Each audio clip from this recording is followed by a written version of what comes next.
Hello, everyone, and welcome to Moonride, where we're channeling the man in the moon.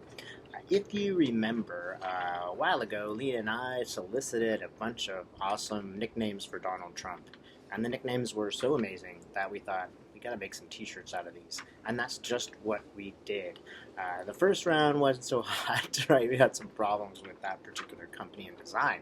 But the second round is much better. Let me show you what we designed. Now, keep in mind, you guys came up with these names. This is just the first of nicknames for Trump, the Truthless Tiger. And I really want to encourage you to take a look at Redbubble, where we are hosting it. I'll let you know that 30% of this money is going to Lena Rodriguez, 30% of this money is going to me, 30% is going to this marvelous designer, Rick Crane. I bought a bunch of his shirts already because I like him so much, and I chose him to design this, and he did a great job. 10% of this money will go to anyone who opposes Donald Trump. So part of this is really to sort of get a little money on our side, right? There's no reason why Wall Street fellows are the only people who get to have power in our society. Also, if you look on it on some pages, it's going to show you the cost in Australia. So it looks like it's $40. It's not. It's $26.50 or something. It's the same as most shirts on Redbubble. I do consider, really would like it if you took a look. And also, at some point we might even consider selling these at rallies for anybody you support. So take a look. I'll leave the link here on this YouTube video. All right, now I'm just really, so much is going on. What else is new? One thing you can say about this administration, there's tons of drama. Lots of stuff is bringing out your emotions. They do want to just, do your best to manage your emotions and how you're feeling, because, that's kind of how people want you to feel.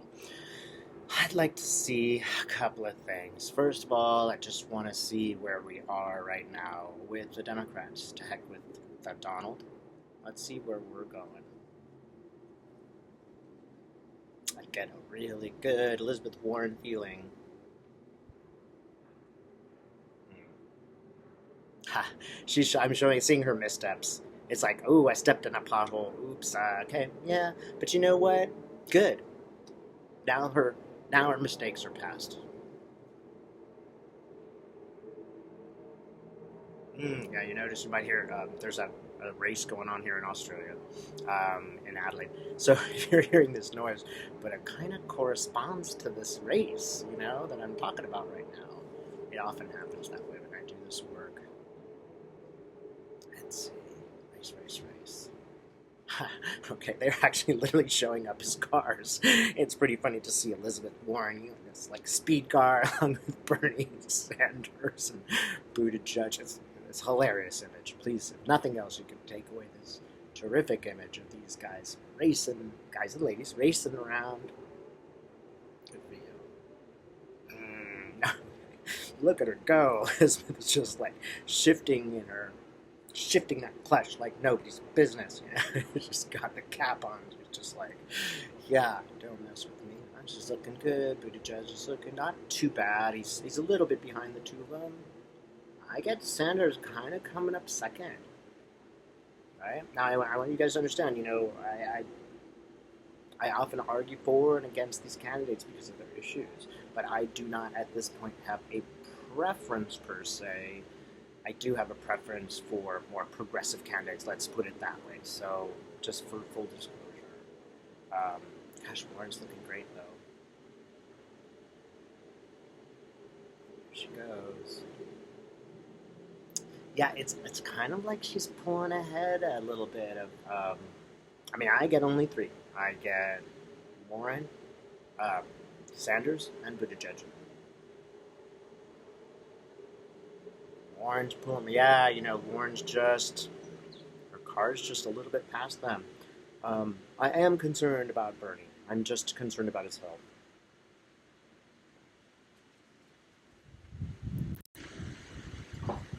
It does feel like there's a hard issue.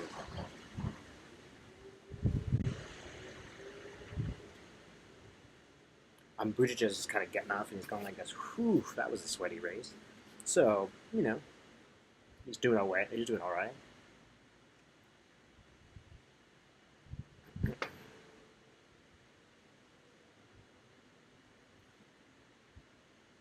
Okay. Anything else we get to know?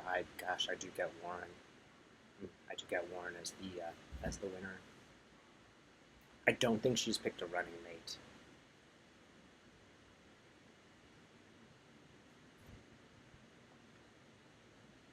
Again, this is my own personal opinion. I wish she'd pick Stacey Abrams, and just I think that would be so awesome. You know, would it not be awesome if two women took the White House? One of them African American. Think how mad Trump would be. That it'd be worth it just to see that. Okay, and I know we shouldn't have that kind of shot in further, but hey, I can't help it at this particular moment. I'm human. Can we know anything else? Oh, gosh, the Warren. She's like, oh, I'm a champ. Here's her loving cup. Um, I'm a star. I do have a little bit of a. She might pick Buttigieg as a as a choice. Again, I'm just gonna say my own personal opinion. Elizabeth, everybody, if you're listening, Stacey Abrams, she's great.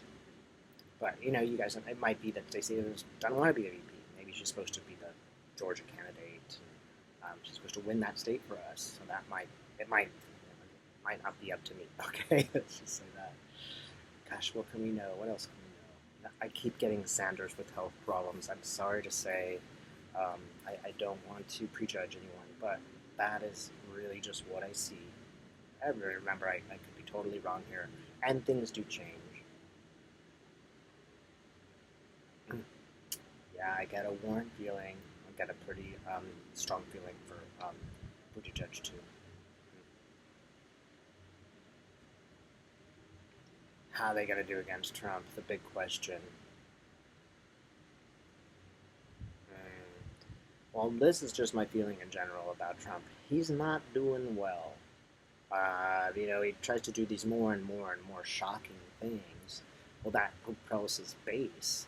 But anybody who cares about the rule of law can't really support Trump. So there might be some people in the middle who are going to go, hey, I believe in the rule of law, even if I don't agree with Warren. The law's the law. There are some people like that. He just looks very desperate. Trump looks very desperate in this situation. It looks like he's trying to play 4 different games at the same time. Basketball, baseball, and soccer at the same time, and he can't really move around that well, and he's not very healthy. Not very good at any of those things. Great at media. That's just one thing. That's not running a country.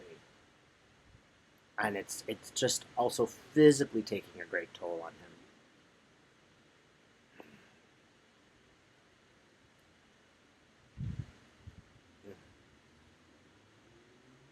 So tell us more about Trump. What's he going to do? What's going to make a difference for it in the elections? What actions are going to challenge him?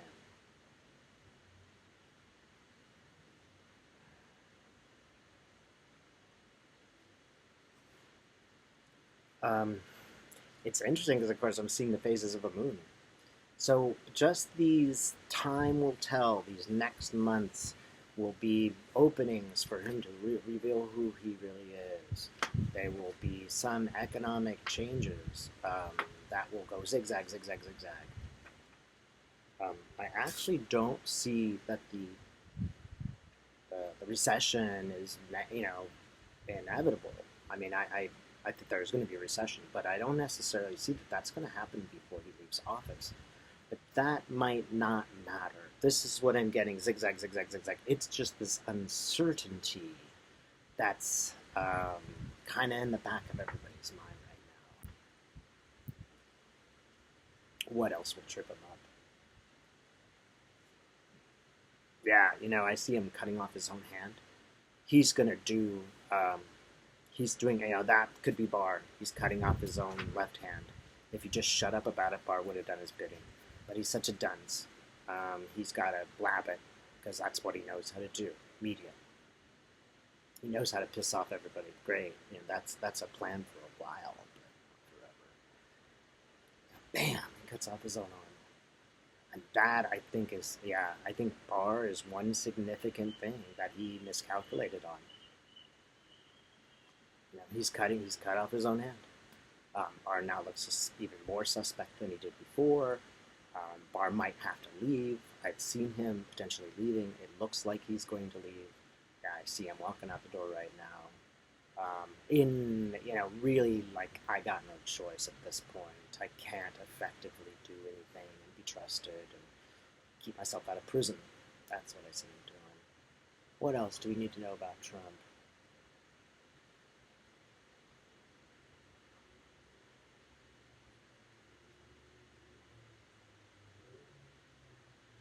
I get someone, this could be symbolic, shooting at Sanders and Trump, like, kind of directing it. I kind of wonder if there is going to be some shot, and again, this is going to be symbolic, at Sanders, and Trump's going to be blamed for it.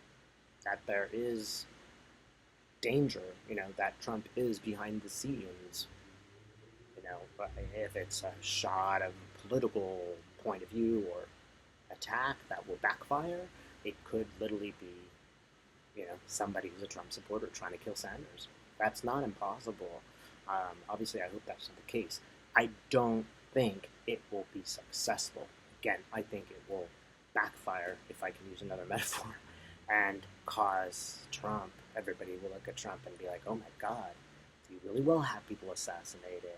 Again, it could be literal or figurative. That's what I'm seeing. Oftentimes I find that it's both. Let's see. Anything else we need to know about Trump? Trump just keeps going like this. Like, I can't control things. I think that is a significant thing to understand. Trump cannot control everything, and that is going to bring him down. You might be surprised because he's been able to control a lot of people now. What else?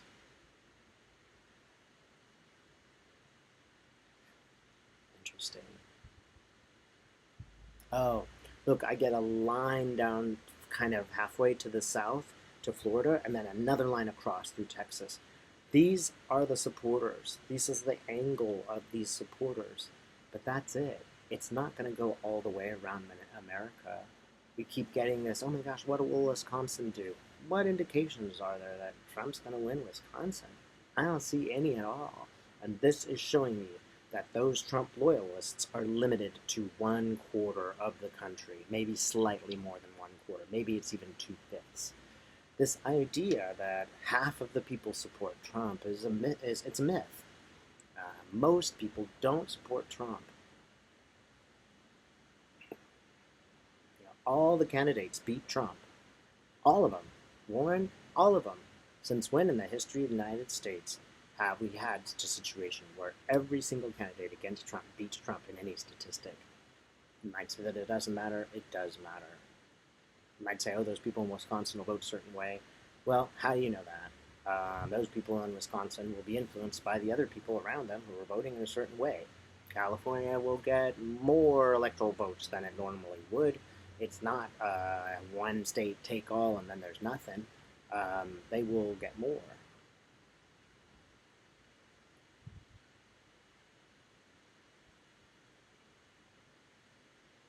And he will make such a fool of himself at the end. Trump will just make a fool out of himself. Watch as we get close to the election how much more desperate Trump looks and acts. Every one of these outrageous acts, like, saying, Roger Stone XYZ, that is an outrageous act, and that act will not. That act is an act of desperation. It's an act that says, pay attention to me, I'm irritating. Isn't that great? Well, that's not a presidency in and of itself. Um, Other things go wrong in our society. Well, you know, we all know what that can mean, right? Trump is not impervious. He seems to be, but you can only suspend the plates in the air for so long before they start coming crashing down.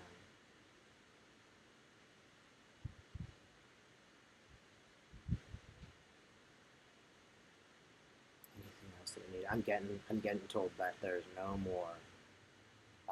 Keep working. That's the last thing that I get. Keep working for this fight. Keep trying to be convincing and persuading to those people who can be persuaded.